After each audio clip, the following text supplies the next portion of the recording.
Assalamualaikum warahmatullahi taala wabarakatuh. Kali ketiga ni kita berjumpa dalam slot untuk kepimpinan ataupun kursus kepimpinan 2020.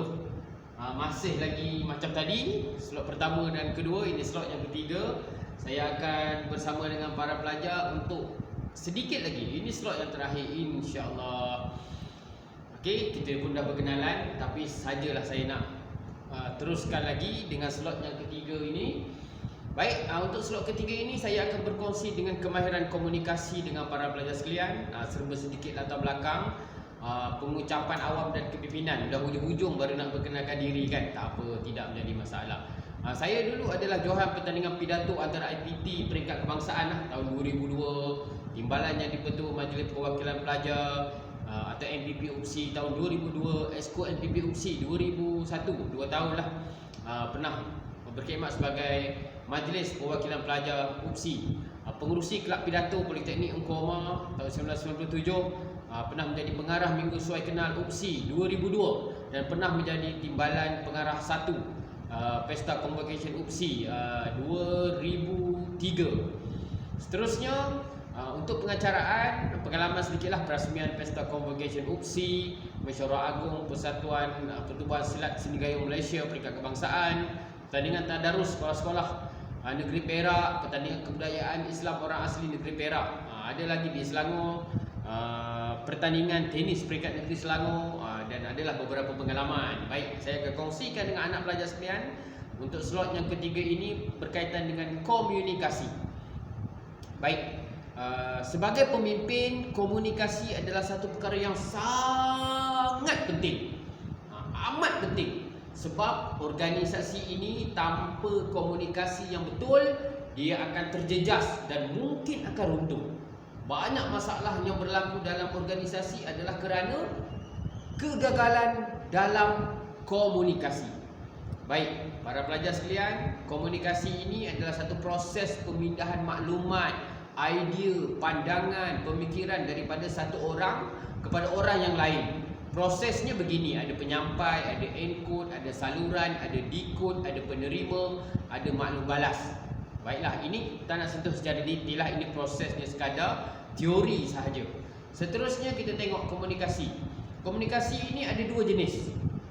Pertama, komunikasi lisan, iaitu komunikasi menggunakan pertuturan, sama ada langsung atau tak langsung. Berkomunikasi menggunakan mulut. Kalau bercakap dengan kawan sebelah, cikgu kelas sedang mengajar di depan, itu komunikasi lisan secara langsung. Macam sekarang ini kita sedang berkomunikasi secara lisan, tetapi tidak langsung. Jauh, saya duduk sini, pelajar-pelajar duduk tempat lain. Saya di negeri Perak, pelajar-pelajar di negeri Selangor. Jauh kan kedudukan kita, tapi kita sedang berkomunikasi secara lisan juga. Yang kedua, komunikasi bukan lisan. Komunikasi selain daripada menggunakan pertuturan, sama ada secara langsung ataupun menggunakan alat. Komunikasi bukan lisan ni ada 4, iaitu bertulis, bahasa badan, visual. Minta maaf, ada 3. Bertulis, bahasa badan dan juga visual. Semua ini digunakan. Menurut pakar-pakar komunikasi, kebanyakan komunikasi kita bukan secara lisan. Contoh komunikasi lisan ialah ucapan, syarahan, pidato, taklimat, pembentangan, pengacara, penyampaian, tembuhan. Ini semua pelajar selalu buat kan? Betul? Ya. Dan yang kedua, komunikasi bukan lisan. Ini tak masuk tadi ni. Komunikasi bukan lisan, tadi saya dah sebut ada 3 lah. Bahasa badan, tulisan dan juga visual. Menurut pakar-pakar, 60 ke 70% komunikasi yang digunakan oleh manusia adalah komunikasi bukan lisan. Sebenarnya sikit je yang guna mulut ni, yang lain tu bahasa badan. Contoh sekarang ni saya sedang menggunakan bahasa badan, body language, memek muka kan ada banyak macam-macam. Pergerakan tangan, bergerak. Ya, bergerak. Kan lagi banyak lagi jarak kan, jarak jauh, jarak dekat. Itu semua adalah bahasa badan. Dan bahasa badan ini satu yang sangat menarik kalau pelajar-pelajar semua pelajari dan kaji nanti. Kalau orang yang mahir dengan bahasa badan ni, dia tahu kedip mata lambat, anak mata besar ke kecil. Itu semua ada takrifan dia. Baik, Pengucapan awam. Pelajar-pelajar sebagai pemimpin mesti biasa memberikan ucapan. Sama ada ucapan secara formal, ada majlis bagi ucapan, ataupun tak formal, nak ajak kawan buat program. Assalamualaikum kawan, kita akan buat satu program. Itu pun ucapan juga. Jadi ucapan yang baik itu, yang pertama dia ada isu dan isi yang sesuai dengan audien. Kita tengok audien kita nak cakap dengan siapa. Kalau contohnya cakap dengan ahli-ahli persatuan, kita faham audien kita, ahli persatuan kita tu siapa, berapa umur dia, macam mana keadaan dia, bagaimana keadaan mereka dan sebagainya. Baik, komunikasi yang baik itu, orang penyampai itu dia mesti ada kekayaan kosakata. Dia ada banyak perkataan istilah yang boleh digunakan. Dia carilah perkataan-perkataan yang bombastik, yang menarik perhatian kan, menyentuh atma, mengusik jiwa kan, daripada lidah kita keluar perkataan yang enak didengar. Alangkah seronoknya pendengar-pendengar mendengar kepelbagaian perkataan yang kita gunakan. Mereka akan tertarik dengan apa yang kita sampaikan. Tapi tengok audien lah. Kalau saya bercakap dengan pelajar, saya tak boleh nak menggunakan istilah-istilah yang saya gunakan dengan kawan-kawan saya atau dengan pelajar-pelajar saya. Saya mengajar pengajian perniagaan. Jadi pelajar-pelajar saya, istilah kami mungkin ada perbezaan. Tak boleh nak sama. Seterusnya keindahan bahasa, susun kata-kata, hias ayat dan seni berbahasa kan. Kadang-kadang menggunakan pantun, puisi, syair, macam-macam lagi. Tambah kalau pelajar-pelajar agama ni ada gunakan ayat Al-Quran, gunakan hadis kan, gunakan kata-kata hikmah daripada ulama, daripada orang-orang alim, orang-orang berilmu, dan ini semua akan menarik perhatian audien untuk terus mendengar kan. Contohnya kalau kita dengar ustaz bagi ceramah, kalau ustaz tu bagi ceramah tak ada ayat Quran, tak ada hadis, ada isi saja, boleh tak? Boleh, tapi tak menarik. Tapi bila ustaz tu bercakap, ada pula ayat Quran, ada pula hadis, dengan pula bahasa Arab, lepas tu pula dengan sebutannya yang ala Arabiah sungguh kan, kita dengar sangat seronok, kita tertarik kan. Dia baca Quran betul dengan makhrajnya, dengan tajwidnya, kita dengar wow, kan, barulah kita rasa tertarik dengan ucapan itu kan. Kalau orang tu cakap guna ayat Quran, guna hadis, tapi sebutannya pun sangkut-sangkut, Arab tak Arab, Arab ke Melayu, Melayu ke Jawa kan.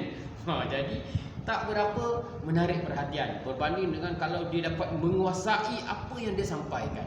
Baiklah, seterusnya, pengucapan yang baik itu mestilah sebutan perkataan dengan jelas, gaya badan yang sepadan. Sebutan dengan jelas ni, ada orang sebutan ni tak jelas, ada orang sebutannya jelas. Pelajar-pelajar, bagi orang yang rajin baca Quran, insya-Allah sebutannya memang jelas. Orang yang baca Al-Quran, yang melazimi baca Al-Quran, memang baca Quran secara tartil, tajwidnya betul, makhraj hurufnya betul, memang sebutannya akan jelas kan. Bila sebab orang yang rajin baca Quran ni, lidah dia ni memang dilatih untuk macam-macam bentuk pergerakan, mulut dia dilatih macam-macam bentuk pergerakan. Jadi bila disebut sesuatu perkataan itu jelas, orang dengar pun menarik kan. Berbanding orang cakap lebih kurang, cakap buat benda tak tahu kan, cakap macam faham tapi tak faham apa benda cakap ni kan. Dan gunakan bahasa badan yang sepadan. Kalau kuat kan, kalau takut buat muka takut ke ni kan. Marah buat muka marah, geram kan. Janganlah bercakap marah tapi senyum. Para pelajar sekalian, jangan cuba-cuba berani lawan saya. Bahawa perkataan macam garang, mulut senyum, tak jadilah kan. Biarlah sepadan. Para pelajar sekalian, jangan sesiapa pun berani cabar saya. Tapi jangan macam tu kan. Para pelajar sekalian, patuh dan taatlah kepada peraturan. Contohnya jangan kita buat garang pula time macam tersebut kan. Gaya nak memujuk, biarlah sepadan. Kita punya intonasi dan juga bahasa badan. Seterusnya, persediaan sebelum bertugas atau berucap. Kalau kita nak bagi ucapan, tolong tengok baik-baik tentatifnya. Bila kita punya turn, bila kita punya giliran nak bagi ucapan, jemputan siapa lagi yang ada di majlis kan. Saya selalu lihat pelajar kalau bagi ucapan, kadang-kadang mereka suka gunakan teks. Biasalah, normal manusia suka gunakan teks. Masalahnya dia tak pandai nak ubah suai teks itu berdasarkan keadaan.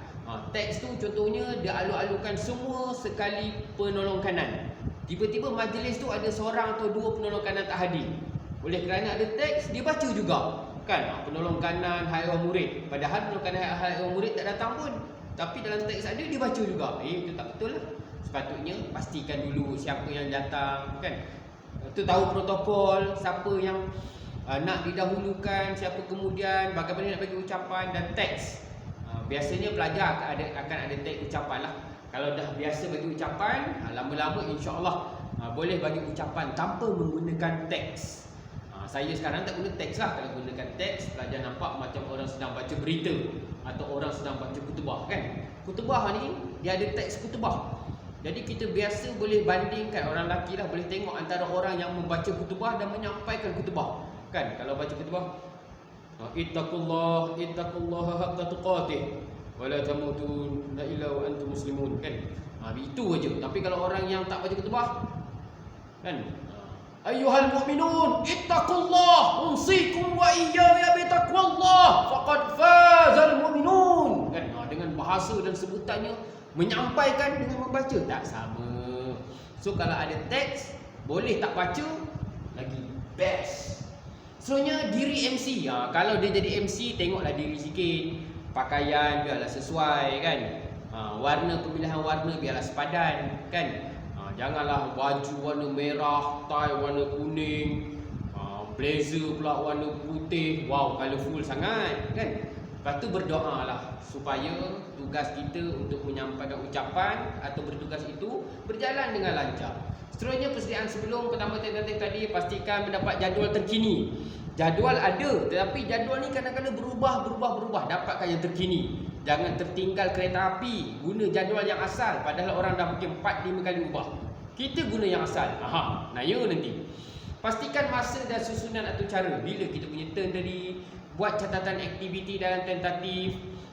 Contohnya dipersilakan Yang Berhormat Datuk untuk memberikan ucapan. Tulis kat situ, okey, ucapan Yang Berhormat Datuk. Jangan main ikut saja.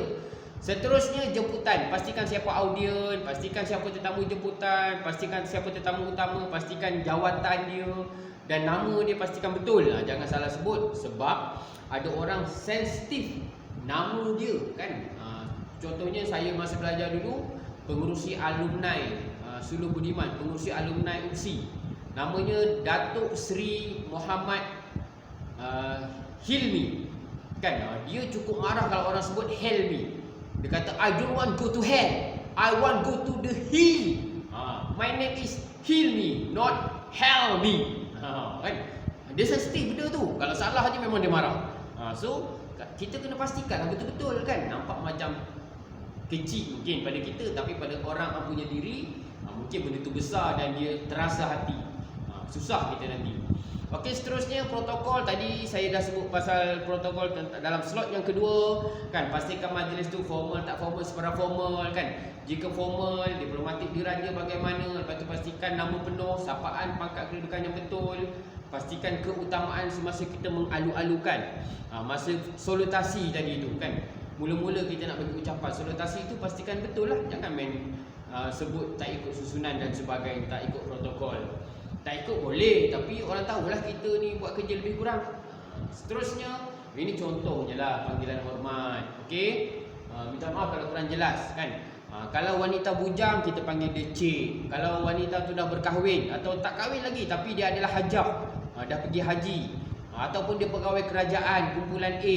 Pegawai ni maksudnya dia degree dan ke atas. Ataupun nama dia ada Syarifah, kita panggil dia puan. Yang ni kalau dia tak kahwin pun kita panggil dia puan. Kalau kawan kita ada nama Syarifah, gelarannya adalah Puan Syarifah walaupun dia belum kahwin. Okey, tuan. Tuan ni untuk haji, tuan haji lah. Jadi pegawai kerajaan sama dengan perempuan tadi, Said. Kalau lelaki ada nama dia Said, kan. Panggil dia Tuan Said, tak boleh Encik Said. Lepas tu yang mulia, kalau nama dia ada Raja, Tengku kat depan, kan. Contohnya namanya Raja Ahmad, kena panggil Yang Mulia Raja Ahmad, jangan Tuan Raja Ahmad pula, kan. Yang berusaha untuk pengajar majlis, tuan rumah lah. Yang setia untuk polis, tentera. Yang arif untuk hakim, yang amat arif untuk ketua hakim. Lagi contohnya Al-Fadil untuk ustaz, Sahibul Fadilah untuk kadi atau ulama. Sahibus Sa'adah untuk pegawai pengarah Jabatan Agama Islam. Pengarah Jabatan Agama Islam Selangor. Gelarannya Sahibus Sa'adah. Untuk mufti Sahibus Samahah. Ini pelajar-pelajar sekolah agama memang biasa guna ni kan. Selalu jumpa dengan orang-orang ini. Wakil rakyat yang berhormat atau yang hormat. Lepas tu yang amat berhormat untuk Perdana Menteri, Menteri Besar, Timbalan Perdana Menteri. Yang berbahagia untuk Datuk Seri, Tan Sri yang bukan wakil rakyat, bukan orang politik. Yang amat berbahagia untuk Tun dan Tun Puan. Tun Puan ni isteri pada Tun kan. Okey, ini adalah untuk protokol. Seterusnya kita tengok, ini contohnya lah buku yang saya selalu rujuk untuk protokol. Iaitu Susila Protokol Diraja, Diplomatik dan Formal lah. Kalau ada buku ni best, boleh baca. Okey, seterusnya persediaan sebelum bertugas. Sebaiknya sediakan teks pengacara. Kalau pelajar jadi MC atau nak bagi ucapan, seelok-eloknya ada teks. Seelok-eloknya ada teks. Pastikan seiring dengan atur cara majlis. Pastikan seringkas mungkin. Tulis nama orang mengikut ejaan. Dalam teks, nama orang tak perlu ikut tulis ejaan IC, tapi ikut ejaan yang mana kita nak sebut. Contohnya dekat sekolah saya dulu ada seorang ustazah namanya Umi Kaltum, ikut ejaan KALTHOM, tapi dalam skrip akan tulis KALSOM sebab namanya Umi Kalsum. Supaya bila kita baca terus dia tahu dah Umi Kalsum, bukannya Umi Kaltum. Jangan risau, teks kita dia tak baca, dia tak tahu pun kita tulis apa. Tak adalah dia kata, ni salah ejaan nama saya. Tak, dia tak check pun, kita saja kan. Contohnya Prof IR. IR tu apa? Engineer ke atau insinyur? IR tu engineer, tapi kalau datang daripada Indonesia, dia orang akan sebut insinyur. Jadi kena tahulah sebutannya macam mana yang sepatutnya. Okey, seterusnya semasa bertugas kena peka, maaf, suasana dan intonasi. Peka ni penampilan sesuai dengan majlis. Kalau majlis kenduri, kita jangan pakai topi cowboy, kan, pakai kasut boot. Tak kena. Kita dah jadi MC contohnya. Okey, peka dengan perubahan dari semasa ke semasa. Memanglah majlis ni kita yang buat tidak sempurna. Mesti akan ada kekurangan, penambahbaikan, perubahan dari semasa ke semasa. Sentiasa peka dengan perubahan. Perubahan atur cara, perubahan tetamu jemputan, perubahan tempat, kena peka lah. Jangan kita tertinggal masih lagi dengan maklumat yang dah usang, yang dah tak betul. Nanti orang dah berubah, kita masih lagi yang itu juga, malu nanti. Okey, maaf, dah pun saya sebut dalam slide yang kedua. Orang yang bagi ucapan ataupun orang yang jadi MC tak perlu minta maaf kalau tersalah sebut semasa ucapan atau bertugas sebagai MC. Kalau salah, betulkan saja. Relax. Okey? Ulang saja apa yang salah tu kepada yang betul. Lepas tu tenanglah, semua orang pernah buat salah dan silap. Biasa kan? Biasa. Jangan risau. Orang yang ada pengalaman lama pun buat silap, tambah pula pelajar-pelajar yang mungkin pengalaman belum banyak lagi. Terimalah keadaan tu, memang ada masalah pun. Okey, semasa bertugas suasana, kawal suasana majlis. Kalau MC, ingat, MC tu master ceremony. Kawal suasana, jangan bagi orang bising, jangan bagi orang kelang kabut dan sebagainya. Relax. Jangan MC pula yang terlebih kelang kabut, terlebih gabra, terlebih gelabah, terlebih gemuruh. Nanti merebak pada orang lain, habis majlis kucak kacing. Okey, selitkan keindahan berbahasa. Dah sebut tadi, jaga eye contact ni. Eye contact. Jangan tengok merata-rata, tengok atas. Kalau tengok atas ni biasanya orang yang sedang mengingat, cuba nak ingat, dia lupa. Jangan tengok bawah. Tengok bawah ni dia tak confident. Jangan jap tengok kiri, jap tengok kanan, jap tengok kiri, jap tengok kanan. Elok-elok relax, jaga konteks. Eye contact dengan audien. Tengok audien, kan, tengok audien. Kalau pasti ada sesuatu dalam audien tu yang kita rasa nak sentuh. Assalamualaikum pakcik yang baju merah tu, apa khabar? Kan kalau jadi MC kan, MC kenduri kahwin contohnya kan. Atau kita jadi pengacara, kita tengok keadaan, kita faham, kita kawal keadaan. Senyum, relax, jangan kelang kabut, jangan takut. Semua orang pernah buat salah, jangan risau kalau tersilap. Okey? Seterusnya intonasi, gunakan intonasi yang betul dan sesuai. Kalau marah, katakan marah. Kalau sayang, katakan sayang. Kalau gembira, katakan gembira. Jangan ketika marah kita senyum, ketika gembira kita monyok, muka tak puas hati. Apa kehalnya? Kan? Gaya tangan dan muka biarlah sesuai dengan kata-kata. Tangan dan muka sesuai dengan kata-kata, kan? Janganlah kita, sebab kalau kita salah intonasi, maksudnya lain. Contohnya kita tengah jalan, kita jumpa kawan kita, namanya katalah nama dia Hanif. Ada Hanif kat sini. Hanif ini bukan kau Hanif, ini Hanif lain. Katalah ada Hanif. Tiba-tiba kita nampak dekat belakang Hanif tu ada anjing. Kita sebut, kan, intonasi menyebabkan perbezaan takrifan. Kita sebut Hanif anjing. Dia faham. Hanif anjing. Oh, ada. Lain pula kalau kita sebut Hanif anjing. Wih, lain. Kita sebut pula Hanif anjing. Lain maksudnya, kan. Hanif anjing. Lagi lain maksudnya. Itu menganjing namanya. Atau orang kata, seorang sebutlah tu menganjing itu, kan. Mengutuk orang. Salah tu. Baik, jadi kita pilihlah intonasi yang betul, kan. Hanif anjing. Macam kita memberikan ucapan, walaupun perkataannya sama, intonasi yang berbeza menyebabkan tafsiran yang berbeza. Pilih yang betul. Kalau penting, kita cuba tekankan perkataan tersebut bahawa ia sangat penting. Bila kita sebut, kan, perbezaan itu menyebabkan orang faham, oh, ini penting. Kadang-kadang diam pun adalah satu bentuk komunikasi. Kita tengah cakap, tiba-tiba kita diam. Orang semua akan hairan, terkejut, apa benda diam? Mereka akan beri perhatian. Itu pun kaedah juga. Okey, sebut perkataan dengan betul, sesuai. Sedih, gembira, teruja, itu pastikan betul lah intonasi yang kita gunakan. Selepas bertugas, kita mestilah sentiasa bersyukur, berterima kasih kepada semua orang yang terlibat membantu menjayakan majlis ini. Saya dengan rasa rendah hati sangat berterima kasih kepada tuan-tuan dan puan-puan yang membantu saya melaksanakan tugas saya sehingga berjaya mengendalikan persatuan kita ini selama 1 tahun. Tanpa jasa baik rakan-rakan ahli persatuan, tak mungkin saya dapat melaksanakan tugas saya. Jadi saya sangat berterima kasih. Contohnya. Tetapi ada beberapa perkara yang saya ingatkan. Yang pertama, gunakan kita bukan saya. Bila bercakap dengan ahli-ahli persatuan, banyak gunakan kita bukan saya. Kita bukan saya. Kan, kalau ada keputusan, kita katalah contohnya persatuan bersetuju nak jual burger masa hari usahawan. Jadi jangan sebut, baiklah saya setuju untuk jual burger masa hari usahawan. Jangan sebut macam tu. Sebut kita setuju untuk jual burger pada hari usahawan. Bila sebut kita, maksudnya melibatkan semua orang, ramai.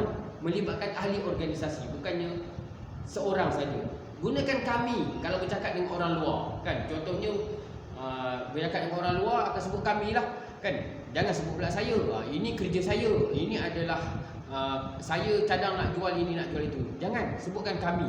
Kan, kami bersetuju, ini yang kami buat, ini yang kami dapat. Jangan sebut ini yang saya buat, ini saya dapat. Nanti ahli-ahli, rakan-rakan persatuan rasa tertinggal, macam kita seorang punya kerja. Tak, kita buat benda itu bersama-sama. Libatkan orang lain. Nampak tak? Pemilihan perkataan, perbezaan antara kita dan saya dan kami dan saya itu boleh menyebabkan perasaan orang lain terkumpul atau tercerai daripada kesatuan dalam persatuan kita. Baiklah, InsyaAllah nanti saya akan berikan tugasan selepas ini di luar daripada video ini untuk pelajar-pelajar cuba laksanakan dan nanti akan dibimbing oleh guru-guru untuk melaksanakannya. Ini contoh saja, mungkin akan sediakan teks, ucapan, pengacara dan syarahan. Alhamdulillah, kita dah selesai untuk 3 slot. Slot 1 pengurusan acara, slot 2 protokol dan slot yang ketiga pengucapan awam. Dan ketiga-tiga ini adalah antara perkara yang sangat penting untuk pelajar-pelajar sebagai asas dalam kepimpinan yang digunakan di peringkat sekolah. Sebenarnya kepimpinan ni luas, ada banyak kemahiran. Kalau pelajar-pelajar semua telah pun mengkaji ataupun terlibat dalam kepimpinan ini untuk tempoh yang panjang, insya-Allah akan jumpa banyak perkara yang sangat mengujakan dan sangat mendebarkan. Kadang-kadang kita rasa sangat letih, kadang-kadang kita rasa sangat seronok, kadang-kadang kita rasa sangat teruja bila berhadapan dengan pelbagai perkara dalam melaksanakan tugas. InsyaAllah kalau pelajar-pelajar dapat mengaplikasi apa yang saya kongsikan dalam slot 1, 2 dan 3, insya-Allah akan memberi manfaat kepada pelajar untuk kehidupan akan datang, memberi manfaat kepada persatuan atau organisasi yang pelajar pimpin, dan memberi manfaat kepada sekolah di mana para pelajar sedang belajar. Insya-Allah, mohon ampun maaf salah silap saya di dalam 3 slot ini. Sebarang kekurangan memang daripada saya sendiri. Ini kali pertama saya mengendalikan kursus kepimpinan secara maya, kan. First time ni memang saya pun nak tengok bagaimana kesan dan hasilnya nanti, insya-Allah. Salah silap tu saya minta maaf, memang saya manusia, banyak kesilapan, kesalahan. Apa yang ada yang baik itu pelajar-pelajar ambil lah untuk manfaat akan datang. InsyaAllah sama-sama kita niatkan apa yang kita dapat ini sebagai amal soleh untuk kita bawa ke akhirat nanti, dipersembahkan ke hadapan Allah Subhanahu Wa Taala. Mudah-mudahan menjadi bekalan baik kepada kita, insya-Allah. Sekian, Assalamualaikum warahmatullahi wabarakatuh, dan sekali lagi terima kasih kepada pihak sekolah.